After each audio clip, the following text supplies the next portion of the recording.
Hello tout le monde, bienvenue dans cette nouvelle vidéo. La semaine dernière, je t'ai fait une vidéo où je te présentais le concours d'entrée à l'EDEC au niveau de l'admissibilité, de l'admission et des épreuves. Mais aujourd'hui, je vais rentrer un peu plus dans le détail des épreuves orales.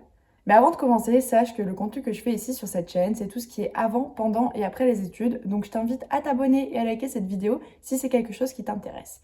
Mais sans plus tarder, on va parler des oraux. Donc dans un premier temps, vers fin mai, tu vas savoir si tu es admissible à l'EDEC. Une fois que tu es admissible, tu vas pouvoir passer les oraux, mais pour ça, donc, il va falloir s'inscrire et donc payer 170 €, sauf si tu es boursier, il me semble. Donc, les épreuves se passent sur 2 semaines. Généralement, c'est une dizaine de jours après ton résultat d'admissibilité, donc vers juin. La première épreuve, c'est la prise de parole en public. Elle dure 5 minutes. Vous serez face à 3 jurés et 5 autres candidats qui vont donc passer après vous. Et donc, vous allez devoir vous présenter. Et pour pimenter un peu le tout, on va vous donner un sujet d'improvisation à ajouter du coup à votre présentation. Vous aurez 1 minute pour le préparer. Donc, je sais que c'est un peu stressant, mais déjà, vous devez vous présenter. Donc, c'est quelque chose que vous êtes censé avoir préparé. Donc, vous avez 4 minutes où vous pouvez balancer à balle vos centres d'intérêt, qui vous êtes, vos ambitions, nanana. Et après, cette petite improvisation, il faut juste venir l'ajouter vraiment comme une cerise sur le gâteau à votre présentation. Donc ça, c'est vraiment pour juger si vous êtes capable de vous adapter à une situation contraignante. Petit conseil, ne préparez pas à l'avance 29 scénarios, ça ne sert à rien. Enfin, on va aussi vous juger sur votre spontanéité. Donc s'ils voient que c'est révisé, que vous êtes en train de chercher vos mots parce que vous ne vous souvenez pas du texte que vous avez appris, ça craint. Petite remarque aussi, après cette épreuve, on ne va pas vous poser de questions.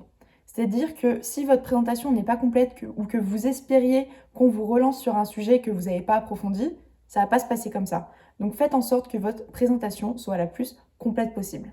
La deuxième épreuve, c'est la prise de décision collective. Vous serez donc dans un groupe de 6. On va vous présenter une vidéo pendant 5 minutes environ et ensuite vous aurez 40 minutes pour répondre à la problématique qui vous sera soumise.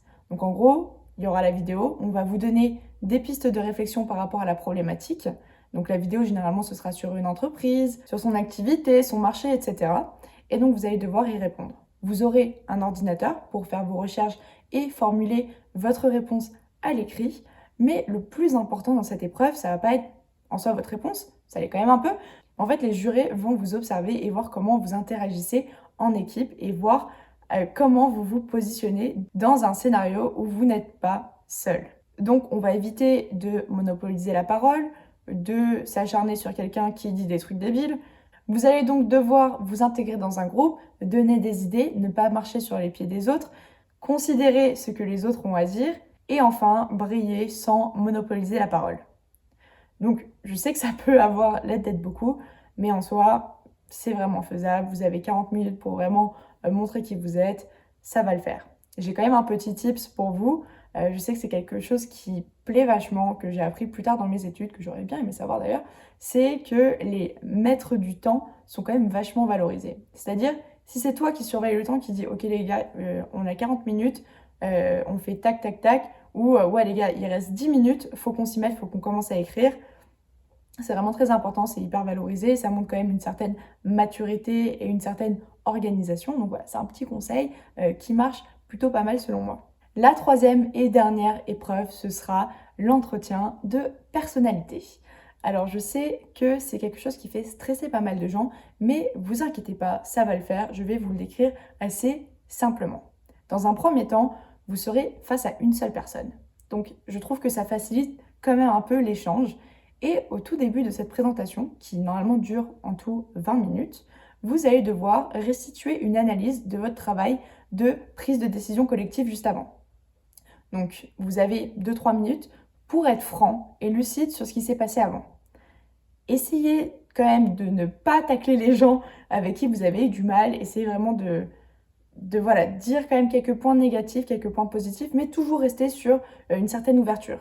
Donc, si vous dites par exemple, oui, on a mal géré le temps, pourquoi pas dire, oui, dommage qu'on ait un peu mal géré le temps, j'aurais dû prendre ça en charge, mais voilà, au moins, c'est quelque chose que j'aurais appris pour la prochaine fois.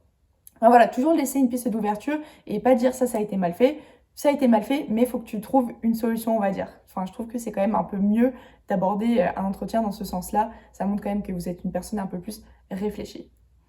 Ensuite, la deuxième partie de l'épreuve, donc les environ 18 minutes qui vont suivre, vous allez devoir vous présenter. Et là, contrairement au premier entretien, vous allez lancer des perches. Parce que déjà, il faut respecter le temps, c'est très important, il faut rester concis. Mais en plus de ça, il faut laisser un peu de temps à la fin, donc on va dire 3 à 5 minutes, pour que l'examinateur vous pose des questions et que vous puissiez approfondir ces sujets. Donc on va dire que vous allez faire environ donc, 2-3 minutes d'analyse sur l'épreuve précédente. Vous allez ensuite faire 10 minutes où vous allez donc vous présenter donc d'où vous venez, ce que vous avez fait précédemment, en quoi l'EDEC est une super opportunité pour vous. Et ensuite, vous laissez 3 à 5 minutes pour que l'examinateur vous pose des questions.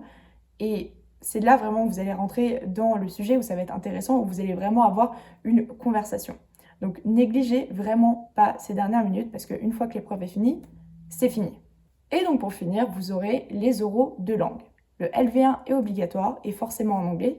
Et le LV2 n'est pas obligatoire, c'est complètement optionnel, mais tous les points que vous aurez supérieurs à la moyenne seront comptés.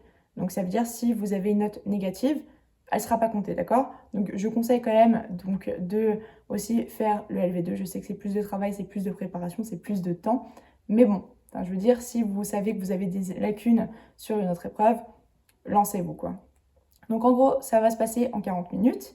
Vous allez donc recevoir un texte que vous allez donc lire et préparer en 20 minutes. Donc ce sera un commentaire et vous répondrez à une question. Et ensuite, les 20 prochaines minutes, vous devrez donc les présenter au jury. Et après, il y aura une petite session questions-réponses. Et voilà. Donc j'espère que ça a été clair, que vous avez donc aimé cette vidéo, que ça vous sera utile. Si vous avez des questions sur les coefficients, peu importe, n'hésitez pas à les mettre en commentaire ou à venir directement sur mon Instagram. Et si vous avez aimé cette vidéo, n'hésitez pas à lâcher un petit like et à vous abonner. Bye!